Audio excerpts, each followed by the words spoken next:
Amplified. Oh, Right. I'll call you Lynn. Oh, I'm sorry. Is this thing on? I can pull it off. What's that? I can pull it Oh, off. man, Todd, you could do anything, man. You can do that. Oh, mics are on. Good evening. Welcome to the joint meeting of the City Council and the Franklin Community School Board of Trustees. First on the agenda is roll call. I'll start with the school board. David Yup, Aye. Jennifer here. Mann, Here. Brett Jones, Here. Becky Nelson, Here. Debbie Gill, here. Franklin City Council, Jennifer Price, absent. Ann McGinnis, Here. Irene Nally, Here. Todd Shuck, Here. Josh Brine, Here. Kenneth Austin, Here. Sean Taylor. Absent. Thank you. Next is the Pledge of Allegiance. Please stand. I pledge allegiance to the flag of the United States of America and to the republic for which it stands, one nation, under God, indivisible, with liberty and justice for all.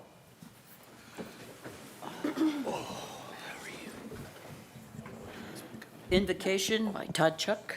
All right. Will you bow your heads with me, please?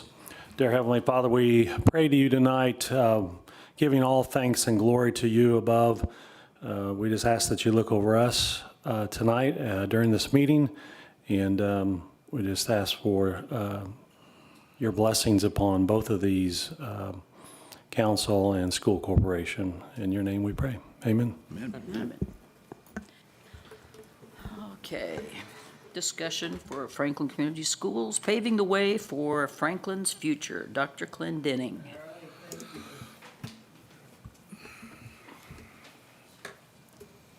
Well, thanks everybody for coming out tonight and having one more meeting. I know you all you really have to do this in August, but it's a great thing. I know that the mayor and I look forward to that conversation because we are excellent partners and we're moving forward.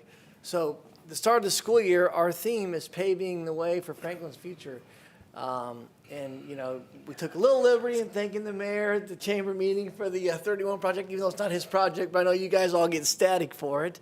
But it really does help us think about what is this school going to look like in the next 5, 10, 15 years.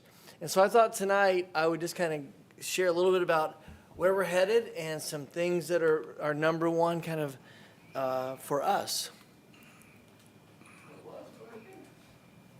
Dr. Clendenning, this is your 39th first day of school? Yes, it is my What? 39th birthday at What? school.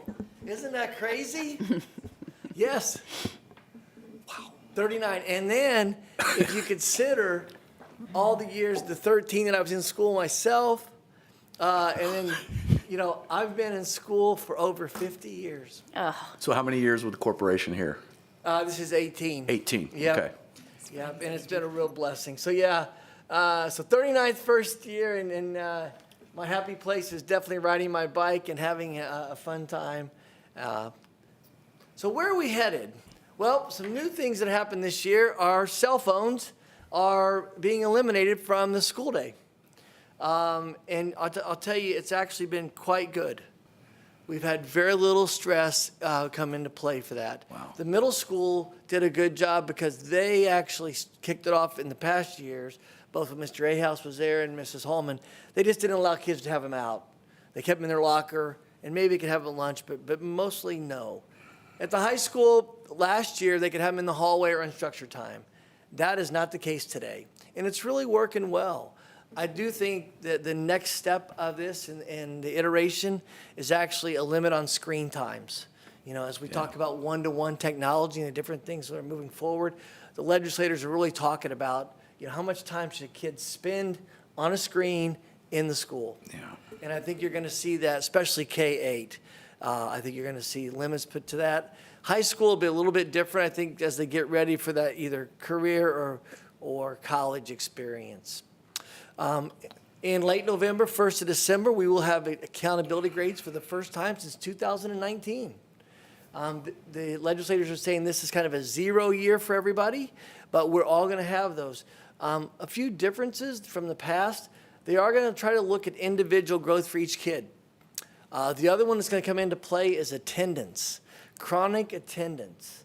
And they define chronic attendance of missing more than 10% in that space. So for kids, that's a lot. It's still a lot of days, but they're looking individually for that. So we're looking at what that looks like for us as we continue to think about where we're headed. You're going to see some successes here in the next slide about where we are in accountability. We're halfway through a strategic plan. The board asked me last fall to create a strategic plan for us to get us from 2026, 27 to 2033, 34 as we think about what does that look like for us. And so we've gathered community leaders, students, parents to look at all phases of education. I will tell you a big one that we're talking about, special education. We continue to grow in the number of special education kids that we have. The state average is about 17, and I think we're up to 23, 24. So when you start thinking about the question is why? What's happening in our space? So we've actually partnered with a consultant who will actually come next week to start looking at that for us. And then the action plan will go into effect in January for that. We're really excited. I think all of you received an invitation for Saturday at the open house for the Cub Academy, where we are kicking off. We have almost 300 little cherubs that run around school every day. Katie Smith is our principal, and Benji has done a lot to help us get ready for that. He really shepherded that thing home for us from the start to the finish, so thank him for that. And then the last thing that's kind of what's new for us, we continue our partnership with the city, and we thank the mayor for being gracious the last several years with 2 officers that have always been with us and helping us as we transition from the sheriff's department with Sheriff Burgess and looking at Sheriff Fisher coming in and looking at the partnership with the city and school safety. We're starting the first Franklin Community Schools Police Department. Chief Gable is a retired Indianapolis Metropolitan Police officer of over 20 years. He is our new chief. We are committed to having the same number of officers that we presently have. And so we are looking at having 6 now and moving forward. We had our first SRO graduate from the ILEA on Thursday.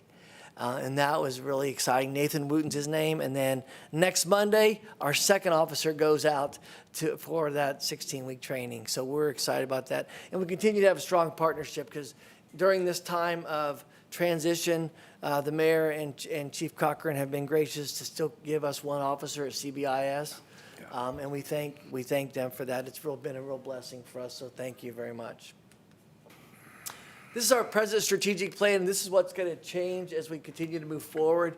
Just a couple highlights you'll see on the middle, the special education study. I mentioned that to you because that really is an important part of this next journey. The other one that I would say is a part of the strategic plan is what do you do with grades 4, 5, 6, and 7, and 8?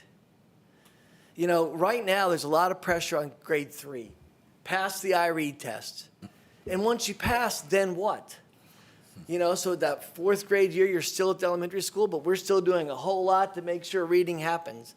And then grades 5 and 6, that transition space. So we're really looking at those things for the future, what that looks like for us.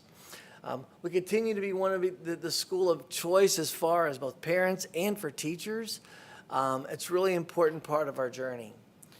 We have a guiding principle, individual student growth, and we have some things that we're really proud of that happened last school year. And the gentleman right there standing next to me at our school board meeting is Alex Lynn. Alex is a freshman at MIT. He graduated last year with us, and he is on a full ride scholarship out there in Boston. And he would just thank the teachers for all the experiences that he was able to have. And he presented to the board 2 different times last year about that. And he also then extended the same conversation out to the community schools about how to get to there, how to get to MIT, how to continue to grow in that space. The middle picture there is our National Wildlife FFA team. They placed 3rd in the state, they're 3rd in the nation here just a few weeks ago. So we're really excited about what they have done. The social studies group is two-time state champion. Mr. Warland's here. He is the captain of that team. So they studied, what was the book last year? It was American Revolution. And this year we're going to study what? Post-war. So anybody wants to read the book with them, let him and he'll get you a copy. You guys can join right in. But we're excited about that. And then the choir, the two-time state champion choir for the girls. So we've really had some great accomplishments. You know, people ask us, like, what are we proud of? We're proud of so many things in our school district. On the academic side of life, you'll notice that our iRead scores are at 90, almost 92%, up a point and a half almost. But look at that special education gain, almost 7%. And really, that if you would look at our colleagues across, not many are doing that. And so I credit Dr. Warland and Mrs. Scott with helping our teachers kind of shepherd through in that space. And it really is a good thing. Julie Rowan received a state award. She actually got a $1,500 bonus from the IDOE for her work in literacy last year. So we're really excited about what she provides for us in that space. The high school has a new journey for diploma, and we talked about this in the past, but really there are three parts to that diploma, and that's employability skills, and you'll notice that work ethics on there, communication, collaboration, that space. There's also enlistment, so people going into public service, either Army or some other service or police department, they want them to be prepared for that, and or enrollment in college. So what does that look like for us? Well, for us, we had to create pathways for our students. And these are the pathways that we highlight this year. Some that has continued to stick out in that ag space. You'll notice there are three pathways there. You know, we have every freshman chose a principal's class that will get them to some domain. From broadcasting to ag to early childhood. We've partnered with Ivy Tech and Eric Jenkins, who was the Teacher of the Year in 2024 for the state of Indiana. He is leading that class for us with that partnership. We're getting kids out into the classrooms. And really, that's what the future of the state, that Indiana wants. They want our kids out and about. I think you're going to see in the next few years where kids are going to spend probably 1 or 2 days out in the job market. Doing internships. If you look to Sweden and what they're doing, that's really the model that Indiana's trying to follow. So our pathways are a big part of that journey for us. We're excited to see what that looks like in the future, but for right now, those are the ones that are before us. Partnerships matter. I mentioned the mayor because he's been a great partner for our schools all the years that he's led the Franklin City.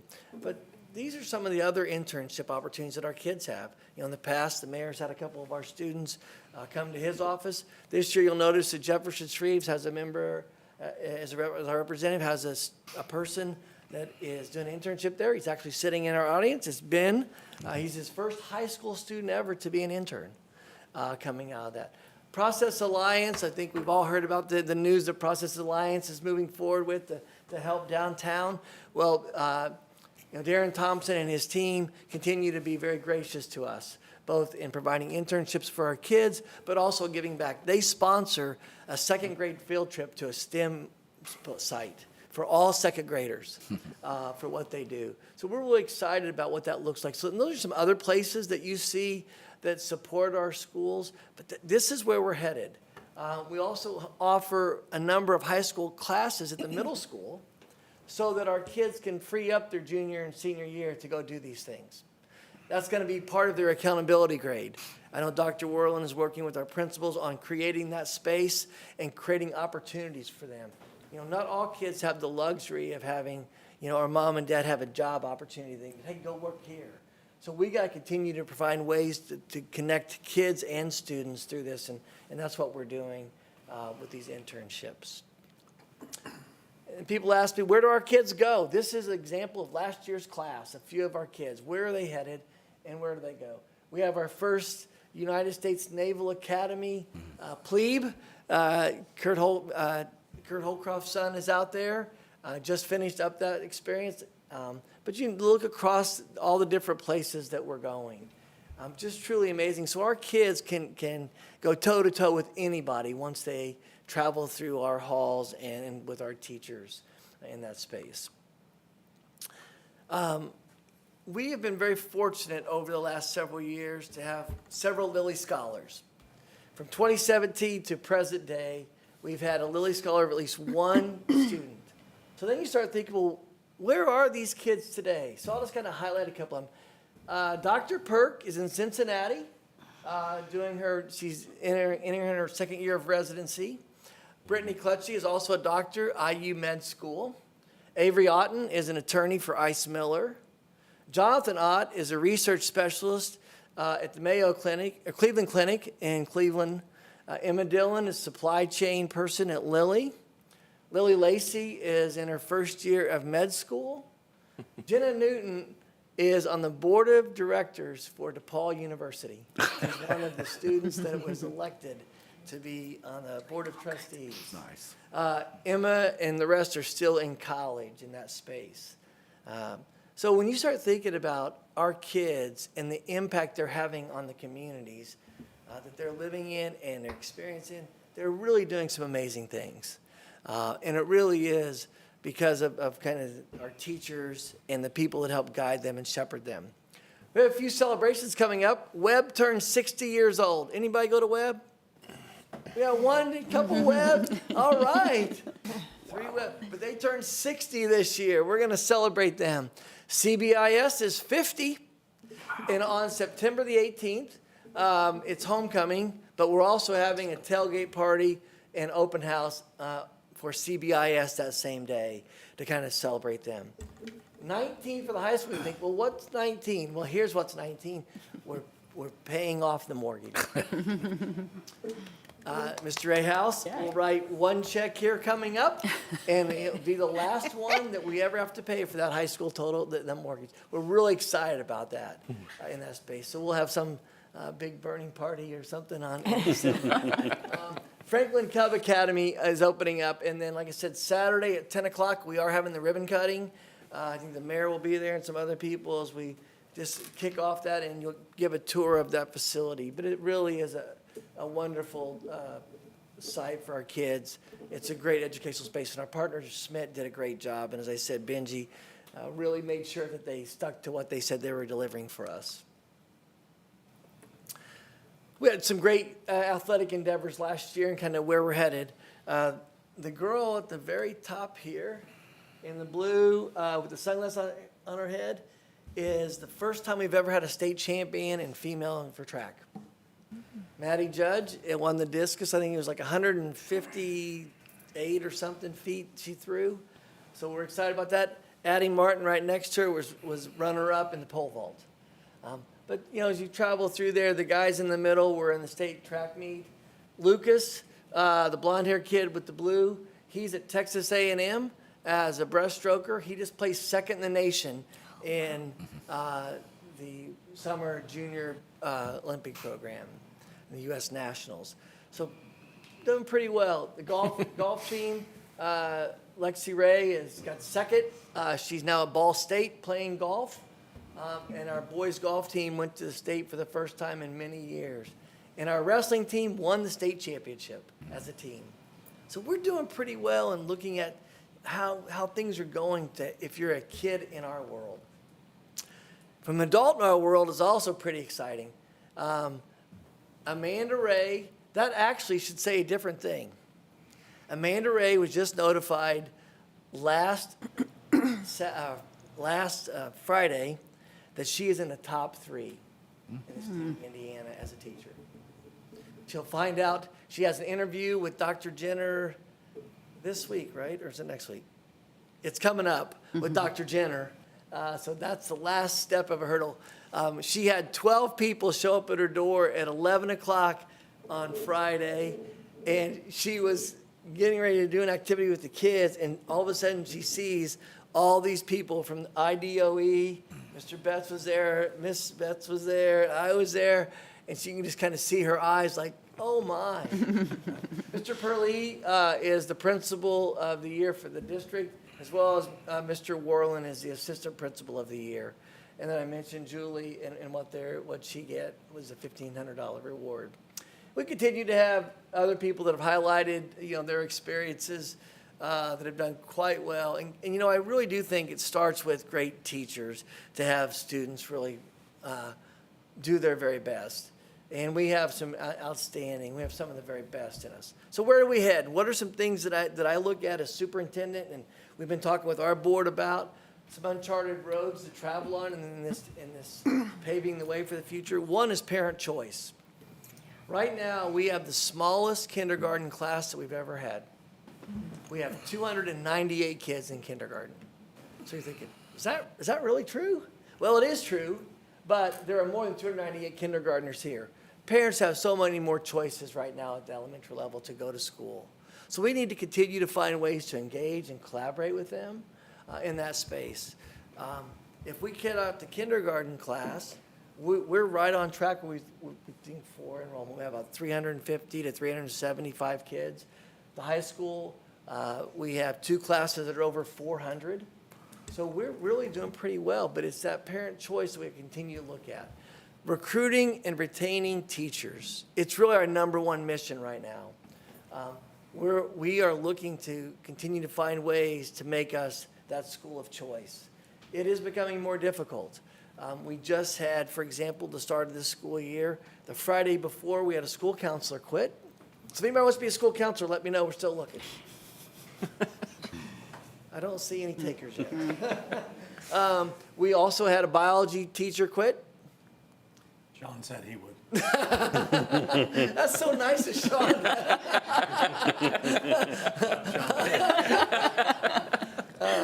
But, in a lot of these kids are just going to someplace else where they can either get a different experience or they're leaving education altogether. Special education, we have a big need and void of special education teachers.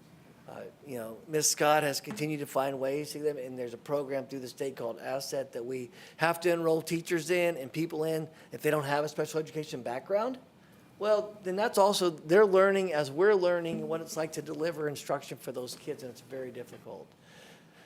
We need to continue to focus on how do we individualize learning. As I mentioned to you a second ago, that internship space is going to be one that's prevalent over the next several years.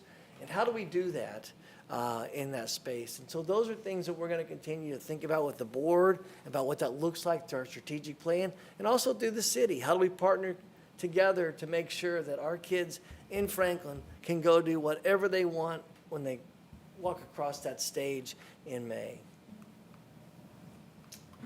So if you want to learn more, if you want to be part of our academy that we offer, Rob and Betts is the facilitator of this, but this is a way to get the inside look each month of what we're doing in our schools.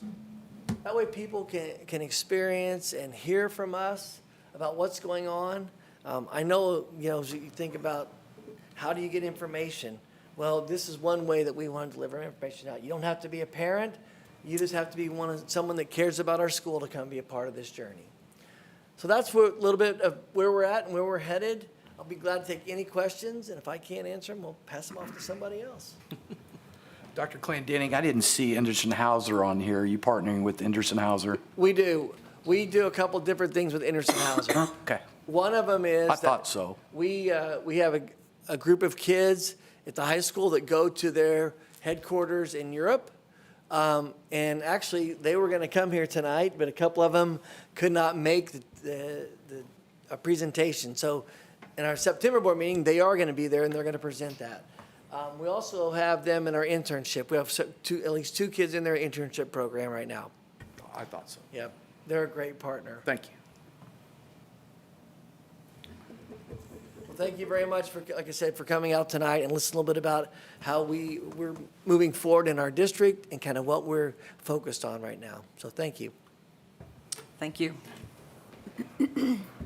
Next on the agenda is Benji Betts, Franklin Cub Academy Certificate of Completion. I'm going to help you along this one, because it's really, really all I need is our board. We are getting ready to sign off. We need to get insurance for this. Todd's like, yep, you're going to need this. We need to get into our insurance in line from liability. So Benji's actually going to do the presentation next month about the completion of the Cub Academy. I need our board to accept the completion so that Miss President Gill can sign off. So by the end of the month, we have insurance, because right now it's still in that construction space. Right. So that's what that is. Okay. So I just need a motion from Oh, someone, motion to approve the completion of the Cub Academy. completion project. of the Cub Academy Yep. certificate of, yeah, completion. It's been moved and seconded. All those in favor, please signify with aye. Aye. So moved. Thank you. Mayor's Youth Leadership Council update. Liz Woods and Ben Warland are up.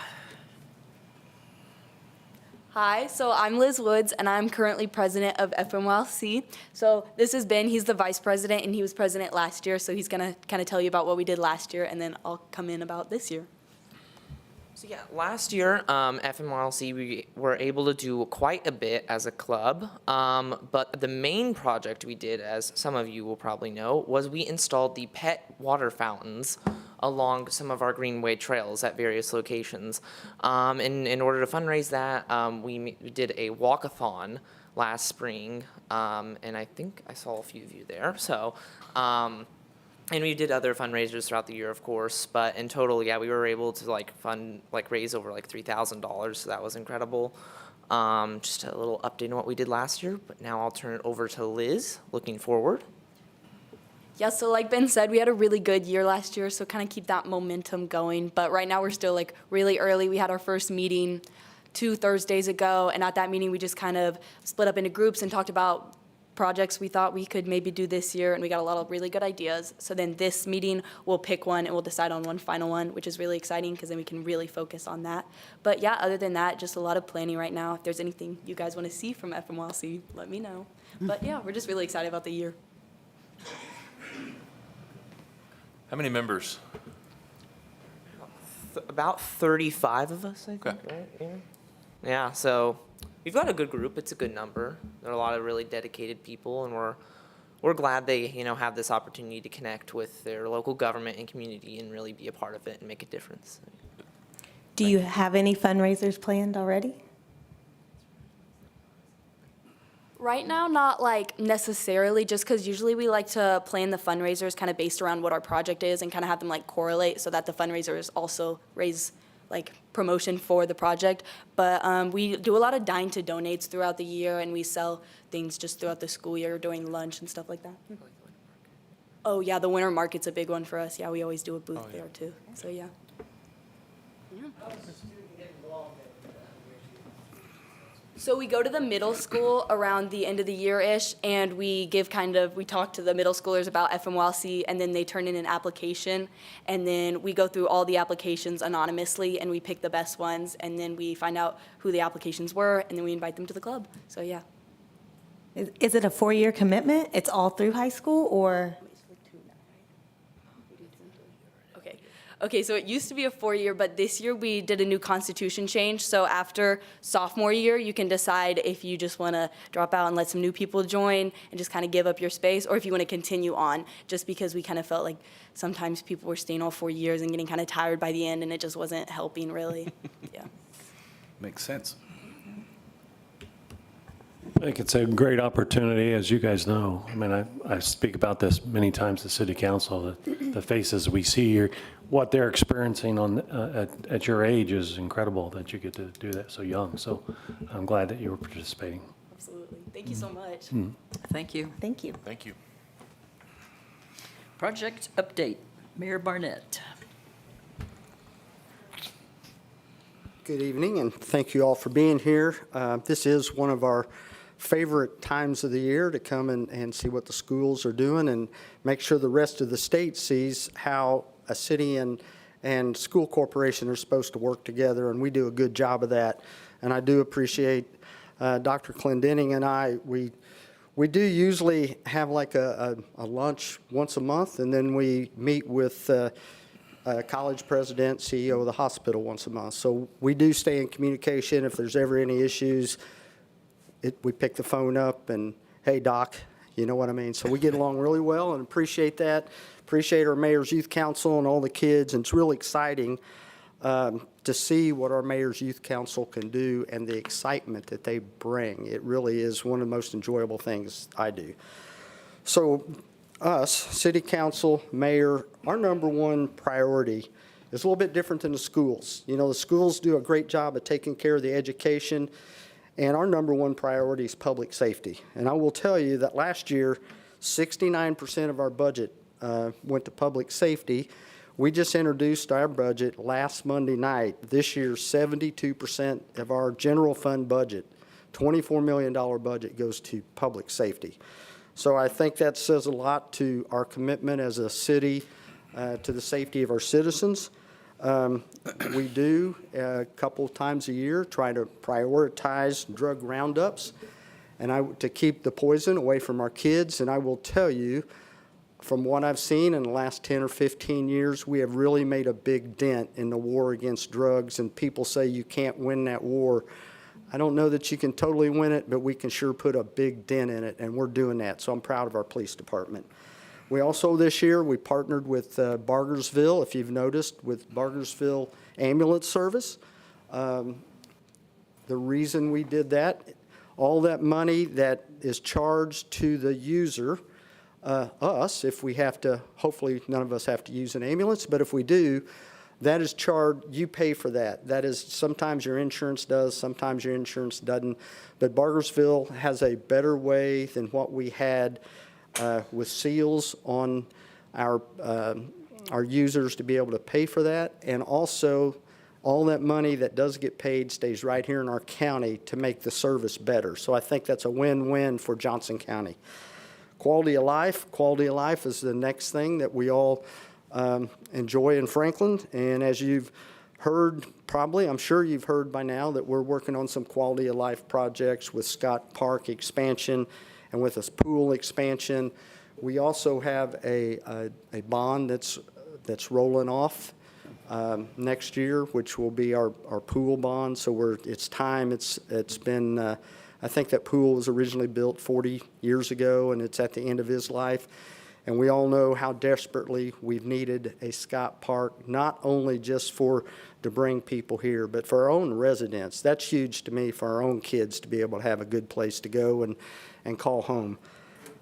We are a destination city. Last year we had 73 events, and we had 1.3 million visitors into Franklin from those 73 events.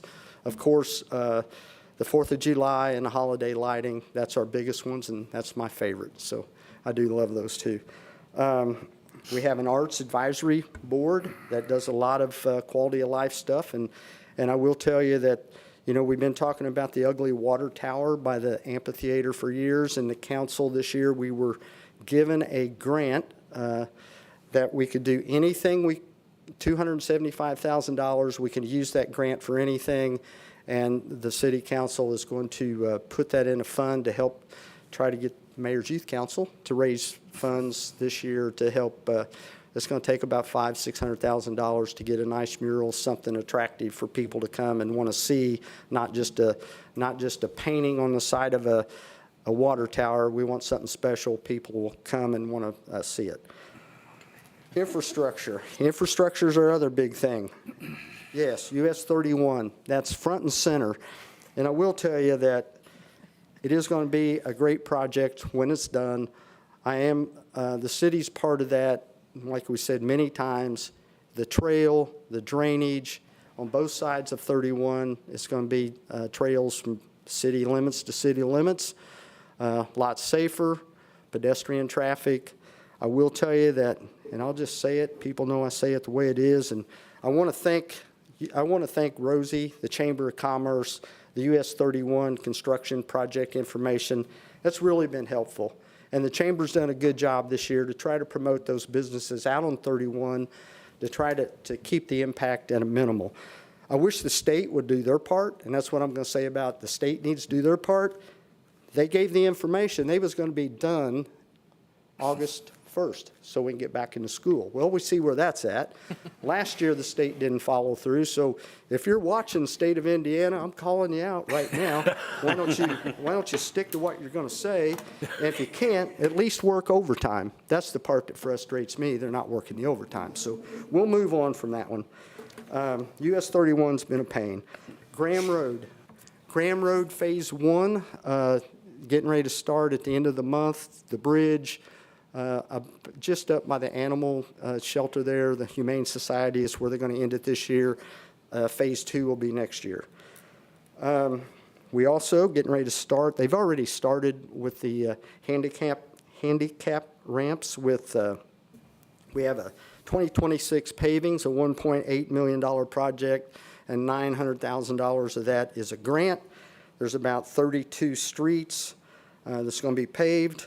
And we also have a patching project this year that Brett, who is our street commissioner and our city engineer, looked at a bunch of roads over the winter time.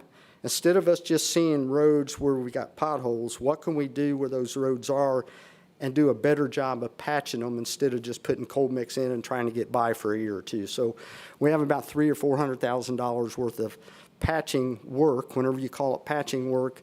In the next few years, we'll go in and mill it all down and pave the road the way it should be. But it's going to be better than running over a pothole. Essex Drive, that's where Malarkey's at, hoping to get that opened up by the end of the year. That's a road that Malarkey paid for, the new business that come to town. We also have a project with sidewalks and curbs. If you've seen over on Madison Street, we're replacing some curbs that come right off of 31. And my thought is, as we change the flow in 31, Madison Street is going to become a main corridor to get into town and as you come off 31. So we want those curbs right, the drainage right, and be paving the street after we get the curbs done. That's part of the project. The street department. The street department has been doing a great job in fixing some of the concrete streets that we have in town. We have some subdivisions with concrete streets, and our street department in the last few years have been taking care of that, doing a great job. DPW, $30 million plan expansion should give us 30, 40 years of expansion if we choose. We were getting to capacity, and it's best that we take care of that before the state puts a mandate on you. You got to fix this. That's it. West Side Interceptor, west side of the high school, over by the high school. That's where we know it's someday. There's a lot of interest in housing that direction, and we're putting in a sanitary sewer for an interceptor to be able to handle that to get it to our new plant. The DPW billing office, and is also going to be an IT office as we grow. And I want to say we didn't talk about the partnership with the high school with our IT department. We're still working with the high school on our IT department as well. It's a good partnership. I think at times that it works so well we just take it for granted and just think that's the way it is. But we're the only city and school corporation, we think, in the whole United States, not just in Indiana, that does that with the research that's been out there that we found. Economic development. Let's go on to economic development. You got Malarkey, $200 million investment. They gave the city about $5 million. They rebuilt Essex, about $3 million, about $2 million for Paul Hand. They paid for that. Usually these companies come to town and want you to pay for all that stuff. We just told them we can't do that. They left. They come back a couple months later and said, Mr. Mayor, we love your town. It's the best town that we've been to all over the state. We want to help your community because you're helping yourself. What they mean by that, when we talked about the $5 million, the game I was playing, I love to play the games. The game I was playing, we can't give you $5 million for road improvements because we're putting $5 million into our community with the Active Adult Center. And they didn't have much to say about that. And when they come back, that's whenever they said, since you're invested in your community, we want to invest in you. So that helped. And the city council was the ones that was a deciding factor in getting the money appropriated for that. So thank you for that. The pre-K, Franklin Schools, some people may not see that as an economic development tool, but quite honestly, I see it as a quality of life and economic development tool because people want to come here because they have the opportunity to do that in a great school corporation. Franklin College Innovative Park, it is moving further down the road. We are having conversations with IEDC to try to help with stuff. It's still moving, and we still have people that's interested in locating their business there in the life sciences. Chick-fil-A, thank God we got that done. And Aldi's, that was another one. Hannah Donuts, Dutch Brothers Coffee, Valvoline. Valvoline has started with their construction behind Chick-fil-A. Dutch Brothers has not, but they're just about ready to, I believe. It's just up to them. When are you going to do that? And yes, it is Chipotle at Kentucky Fried Chicken. And it's kind of funny. I would look at people. They'd say, "What is that?" And you would tell them, and they'd say, "No, I heard it was this." Okay, I give up. I don't know what to tell you. But it's Chipotle. So, Wawa in front of our preschool. Wawa is coming, and the reason it was held up a little bit, they own the property, they own all of that, and they went through the process with the Wawa, and now they're coming back in the process with a car wash. And then there's 2 lots that they're going to have ready, but they don't have a tenant for it yet. So there's a Wawa is going to happen, and I'm proud of that one. Ann just asked me this the other day. Texas Roadhouse, I've just about written that one off. I mean, I'm about to give up, so I'm sorry. That's right. Yeah, I'm about to give up, but usually when you give up, that's when good things happen. So that's why I'm saying I'm about to give up. Housing, what affects our schools. In 2025, we built 165 homes. That's 1,400 since 2017. We're averaging about 155 a year. 5 subdivisions, the price range, 300,000, 900,000. Right now, in the subdivisions that is built, at the first of the year, we had 204 lots. Right now, we're about 100 lots. So we are seeing that in Bluffs at Youngs Creek, they are developing their last section now. So whenever and those are selling pretty fast. We have 370 lots that could be becoming developed with, that's part of that last section of Bluffs at Youngs Creek. Those 370 lots, that's part of that. Also, part of that is the Silverthorne project out on Umbarger Lane. They are moving forward. They just had a meeting, Plan Commission meeting last week. They got their platting done. So that's 200 homes, about $400,000 to $600,000 range. Eagles Landing, out by the Legends Golf Course, they've changed their course. They're going 16 lots, $1.5 million to $2 million price range on the homes. That's another need that the city of Franklin has, and looking forward to that moving forward, and they are moving forward. It's not like they're talking about it. They're moving forward with it. The college project, I've already talked about that a little bit with the economic development part of that, but the housing part for the college project, $450,000 to $700,000 homes, I would say that is probably going to be what I'm seeing now 2 or 3 years down the road, unless something happens that I'm not aware of. So that's where that's at. The apartments, the posts out on US 31, 312 units, market rate. And then Redwood over by Needham, 156 units. That's market rate. And then the FDC, the Franklin Development Corporation, they've had 2 homes that they've recovered. Whenever we say recovered, homes that's been vacant for a very long time, off the tax rolls. The city's been mowing the yard. The FDC goes and tries to buy the house or get the house, and their goal is to try to break even on the project. There's been a couple homes that they've actually lost money on, but that's okay too, because we have a home that can be used that's back on the tax rolls, and the city's not going out and mowing the yard. So it's like it's a good program, and I hope to see that continue down the road.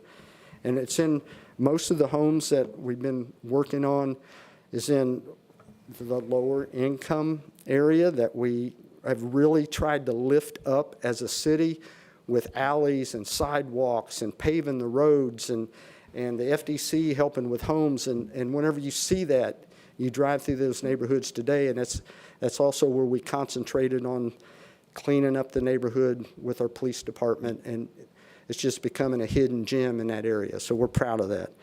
Our assessed values have last year went up about 11.9%, about $1,800,000. That's 71.75% in 2007 since 2017. And when you say that, I think it's a thing that we want to brag about.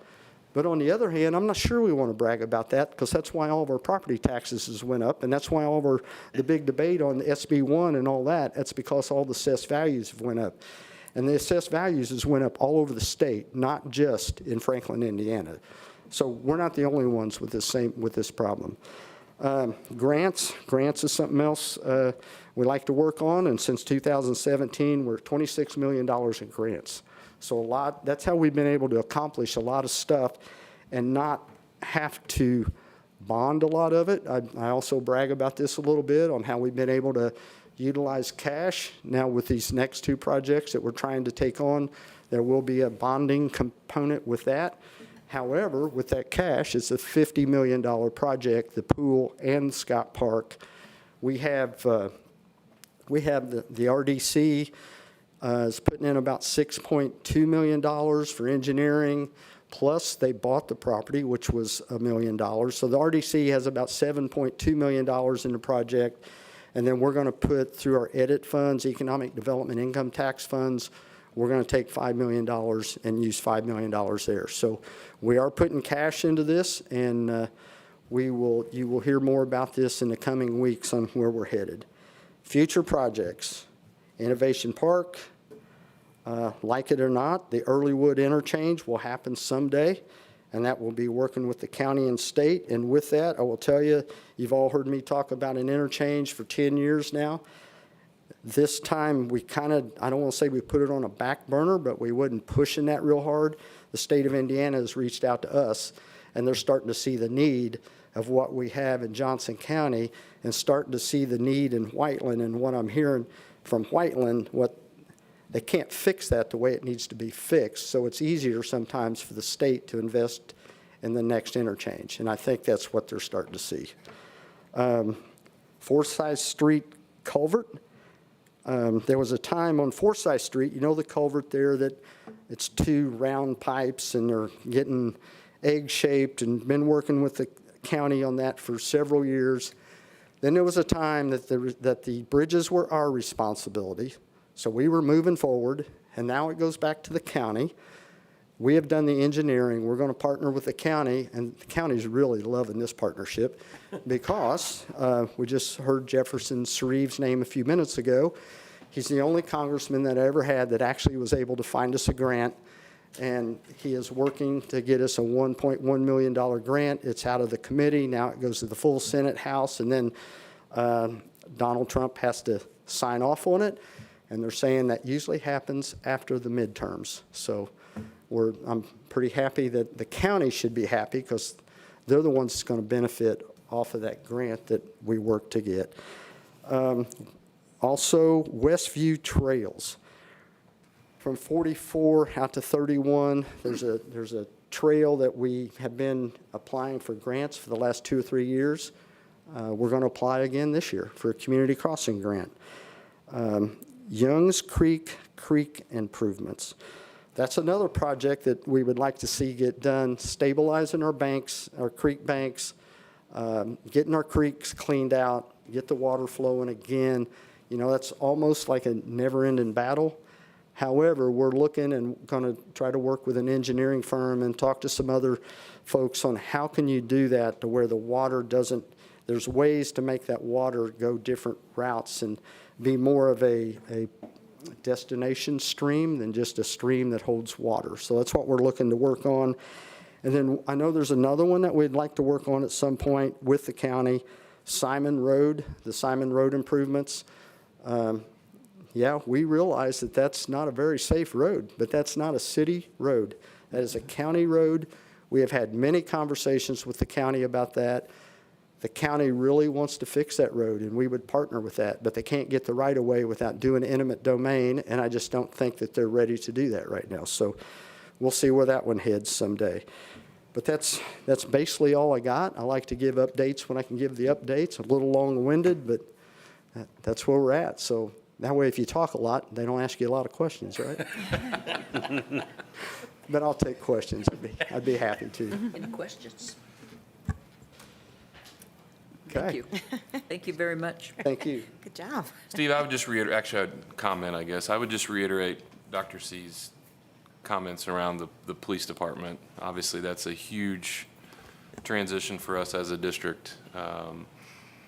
But thank you for the continued support and the council as well. Obviously, you all had to make sure we could fund it, so that's been a huge undertaking for us, and definitely appreciate your guys' willingness to help us along as that transition takes place, and appreciate you not just drawing a line in the sand when we officially kicked off and saying good luck, right? So, and Chief Cochran as well, I've thanked him personally, but it's been a great partnership for a really long time, and we're nervously optimistic about the future of having a police department. So thank you. Any other business? Two things. Mayor, you probably are aware of this, that when the chamber did the work on US 31 with the pamphlet, I know why you're happy, because then the talk on the internet was about why did the chamber do all this with 31? So we laughed about it in meeting, but anyway. Also, I think it's important, because we did the 10-year planning part recently, about what our growth has been over the years, because when we talk about this growth and we hear these numbers, we often hear we're going too fast, and we get that pushback, and now we have numbers to back that perhaps that's not the case. And I know the school and the city understand numbers and really what's going on out in the community. So if you guys want to share, what kind of growth we're actually seeing. And I suspect it's going to be a little bit more in the near future, but still, in the past, it's been pretty steady. Well, I think, and Dr. Clendenning and the school corporation actually did a study on what houses, how many students per house, and all that. What we've heard, there is some developers that's interested on the west side of where the new interceptor's going. I will say that I think that we've set a pretty good standard, a pretty high standard of what we want to see in Franklin with what we went through with Silverthorne. And so it sets the stage for the next developers that come in to see what we expect and not have to fight off the ones that we don't want. And I'm probably getting where I shouldn't get, but there is times that we have fought off everybody thinks that we go with every development that comes. That's not the case. We vet them pretty well and make sure that this is what we think is good for our city and our schools. I mean, we are true partners, and we don't want to kill our schools with overpopulating. And I think Dr. Clendenning has said in the past, we're not overpopulating now, but we could if development starts. So that is something we watch. And Dr. C, would you add, please? So in our 2022 study with IU, they said that the elementary age in every home we've seen about 0.2 student. And then as we travel to the intermediate, middle school, and high school, it goes to 0.3. So if you put all those together, it's about a half a kid for every house that comes in here. And with the addition of the Cub Academy, we have plenty of room now at the elementary to bring more students in. And then if you look at intermediate and middle school, we're also fine. So as these new subdivisions come to us, we're prepared to meet the needs of the student and won't have to add a bunch of space. Now, we're still doing deferred maintenance. If you see, what you need to do, we're taking care of some of our roofs, and Malarkey is a big partner with us on the high school roof. And we need to do those things. But as far as actually building a new building right now, we have enough space if these subdivisions do come to fruition. I know that it's outside of the city limits, but I know in Bargersville, there's conversation right now of homes for our Union Elementary School. There is Lennar Homes. They have about 180 homes going up on 2 Cent and 135. And then Ryan Homes is also talking about putting a Silverthorne also just south of that area. And that may be a few years down the road, but that's a conversation they're at least having with us. So we're able to meet the needs of where we're headed in that space as far as enrollment growth.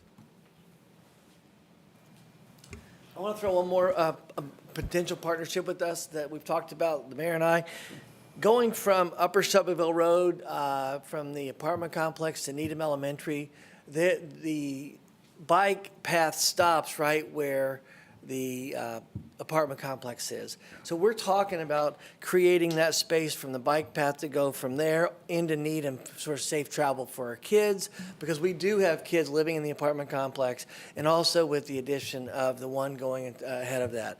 So we are looking at that and looking at some engineering costs. So that may be in a future project that everybody will see come to fruition. But we are in that conversation space as well as another partnership opportunity. Thank you, Dr. C, for saying that. We have 2 RDC members here today that would help with that. Thank you. Imagine that. Any other announcements or public comments? Okay. Thank you, gentlemen, for your updates. I'd entertain a motion to adjourn. So moved.